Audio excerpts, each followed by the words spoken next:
সংসারের ছোট্টখাট্ট কাজের মধ্যে অনেক আনন্দ লুকিয়ে থাকে।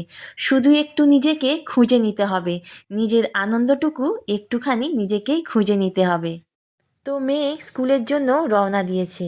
তো তারপর আমি আমার ঘরের সব জানলাগুলো একের পর এক সব খুলে নিচ্ছি। এখন তো একটু ঠান্ডা তো আছেই সকালের দিকে, আর রাত্রের দিকে একটু তো হচ্ছেই।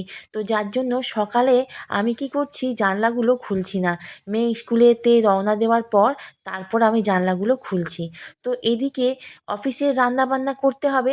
তো তার জন্য সেদ্ধ ডাল, ডিম সেদ্ধ, আর এখানে সোয়াবিন ভিজিয়ে রেখেছি। আজকে কর্তামশাইকে সোয়াবিনের তরকারি, ডিম সেদ্ধ আর দেবো হচ্ছে ডাল। তো এইটাই দেবো আজকে অফিসে। তো তার জন্য সকাল সকাল তোড়জোড় চলছে। তো আমি এখন আনাজগুলো সব কেটে নিচ্ছি। আর সোয়াবিন খেতে তো আমারও ভীষণ ভালো লাগে, আর কর্তামশাইয়েরও ভীষণ ভালো লাগে। তো সকালবেলা ওদিকে বাবা আর ছেলে দুজনে মিলে খুব গল্প করছে, আর আমি এদিকে আনাজগুলো কেটে নিয়ে সব ভালো করে ধুয়ে নিচ্ছি। কারণ অফিসের রান্না টাইমে দিতে না পারলে কিন্তু খুব প্রবলেম হয়ে যাবে। তো যাই হোক, যেহেতু কর্তামশাইয়ের জন্য অল্প একটু সোয়াবিন হবে, তাই ছোট্ট করে মানে অল্প করেই আমি আলুটা কেটে নিয়েছি। এদিকে আমাদের সতী পিসি সকাল সকাল আমার হাতে চা না খেলে পিসির তো একদমই হয় না। আর এদিকে চাটা অনেকটা ভর্তি করে দিয়ে দিয়েছিলাম, তাই একটু পড়েও গেল। তো আজ কর্তামশাইকে দেব ঘুগনি আর মুড়ি। তো তার জন্য সকাল সকাল ঘুগনিটাও বসিয়ে দিয়েছি। আর এই দেখুন, আমার কর্তামশাই বলতে এসেছে যে আজকে কিন্তু আমি রুটি খাবো না, আজকে কিন্তু আমাকে ঘুগনি দিতে হবে। কথা বলতে বলতে আমার কিন্তু ডালটাও হয়ে গেছে। আর আমার একটা কী স্বভাব জানো তো বন্ধুরা, সব সময় যাই রান্না করি না কেন কড়াটা ভালো করে মেজে নিই, তারপর আবার রান্না বসাই। তো ওইদিকে ডালটা নামিয়ে নেওয়ার পরেতে আমি কড়াটা ভালো করে মেজে নিয়ে চলে গেলাম আবার সোয়াবিনের তরকারিটা বসাবো বলে।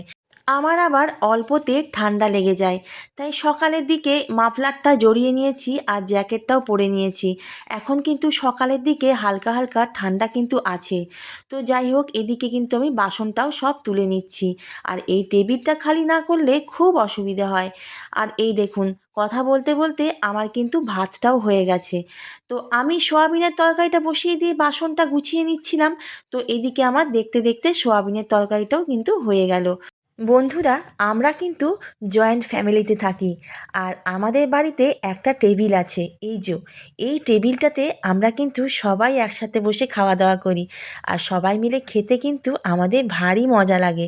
যদি কেউ না থাকে তখন আমাদের মনটা খুব খারাপ হয়ে যায়। সকালবেলা কী রান্না হবে মা কিন্তু সবার সাথে আলোচনা করে রান্নাবান্নার কিছুটা অংশ কাটাকুটি করে নিয়েছে। আর ওদিকে আমার কর্তামশাই কিন্তু অফিসের জন্য রওনা দিয়েছে। আর সবাই কিন্তু সকালবেলা কেউ পেপার পড়ছে, কেউ গল্প করছে। এবারে জমিয়ে একটা চা খাওয়ার আড্ডা হবে। তো তার আগে দেখুন আমি কতটা চা করে নিয়েছি, দিয়ে ফ্লাক্সে আমি পুরোটা ঢেলে দিলাম। কারণ কি, সবাই তো চা খাবে একের পর এক।